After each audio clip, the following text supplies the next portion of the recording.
ஆண்டவராக இயேசு கிறிஸ்துவின் நாமத்தினால் உங்கள் யாவருக்கு என்னுடைய அன்பான வாழ்த்துக்களை நன்றிகளை நான் தெரிவித்துக் கொள்கிறேன். அப்பொழுது நோவா கர்த்தருக்கு ஒரு பலிபீடத்தை கட்டினார். சுத்தமான சகல மிருகங்களிலும் சுத்தமான சகல பறவைகளிலும் சிலவற்றை தெரிந்து கொண்டு அவைகளை பலிபீடத்தின் மேல் தகன பலிகளாக இட்டார். சுகந்த வாசனையை கர்த்தர் முகர்ந்தார்.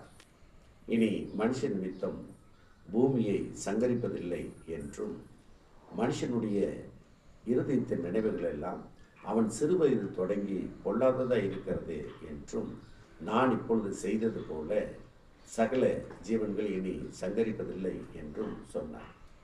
பூமி உள்ளளவும் விதைப்பும் அறுப்பும், சீதளமும் உஷ்ணமும், கோடைக்காலமும் மாரிக்காலமும், இரவும் பகலும் ஒழிவதில்லை என்று தன் உள்ளத்திலே சொன்னார் என்று பூமியை தேவன் ஆசீர்வதிக்கிறார்.